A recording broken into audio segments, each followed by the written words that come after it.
Positive behavior interventions and supports is a great multi-tiered approach to helping students develop the necessary behavioral skills for the world of school and adult life. However, it's not always going to work for students who've experienced trauma. So what do you need to do that's a little bit different to help students overcome trauma? You're going to learn all about that right now. Hi, everybody. I'm Leigh Hall from Literacy Teachers, and I'm all about helping you inspire, motivate, and change how your students read and write for academic success. Today, Erin Silcox is with us to talk about positive behavior interventions and supports, or PBIS, and how they are different from a trauma-informed approach. So we're going to learn about the difference between this trauma-informed approach, PBIS, and what is going to work best for trauma-affected youth. So let's go check out what she has to say. Positive behavior interventions and supports usually come in 3 tiers. Tier 1 is for all students in the school, and it teaches what the basic expectations are, how they look in action, and rewards students for displaying those basic school expectations. So it's the idea that you're teaching positive behavior and you're rewarding positive behavior with pretty much a material object, but also a show and a connection between the student and the teacher by giving them something and having a message included in it that says something like, you did a great job with this, how'd you do it, how are you going to do it again. Tier 2 is for students who need more support than just, hey, these are the expectations, this is what they look like, great job doing them. Tier 2 will probably involve some sort of treatment team and will have a behavior support plan for a student that either their teacher does every day or a therapist does every day, or a teacher's aide has going with the student and helping the student figuring out what it is about the expectations that they're having a hard time with and providing a little bit of extra support. Then tier 3, and you can imagine this as a pyramid, tier 1 at the bottom, tier 2 in the middle, tier 3 is very much fewer students. So the pyramid represents the number of students, most at the bottom, fewest at the top.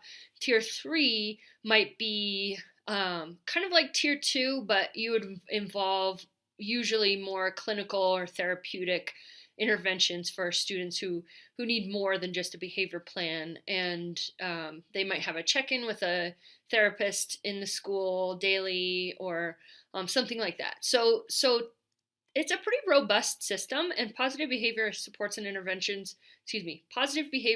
interventions and supports typically work for a lot of the students, but it's not necessarily enough for students who've got behavior problems because they've experienced trauma. For those students, you need a different approach that is more nuanced and typically is a little bit more based on relationships. What I've been reading about recently in terms of trauma-informed schools is that the schools who are doing it right are doing it based off of a 3-tiered system. So you've got all the students are screened for trauma and they'll receive trauma-informed behavior management in their class. Maybe that means taking away the idea of suspension and expulsion and replacing it with less traumatizing discipline actions just for everybody in the school, that kind of thing. So treating everybody in the school a little bit differently in terms of a trauma-informed approach. Tier 2, just like I said with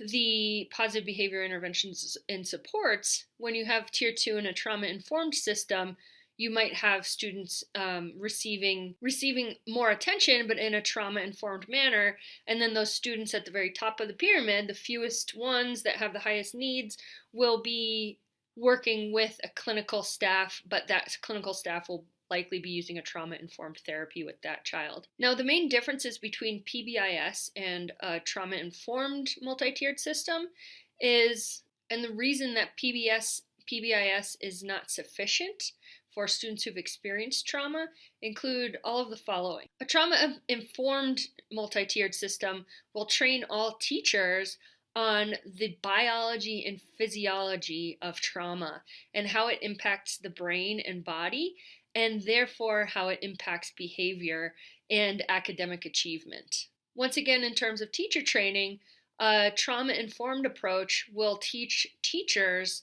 how to provide tools for self-regulation for students who've experienced trauma, and also we'll teach teachers the importance of relationships as anchors for any of the interventions that they learn. Another facet of a trauma-informed approach that is absent with a positive behavior intervention and support approach is that clinicians or school social workers, school psychologists will work really pretty closely and collaboratively with teachers to provide supports for students to help them develop replacement behaviors for maladaptive social, emotional, and behavioral skills. And then, as I mentioned before, the Tier 3 students in a trauma-informed approach actually should be receiving trauma-informed therapies from those clinical school staff. So positive behavior interventions and supports are great for lots of kids,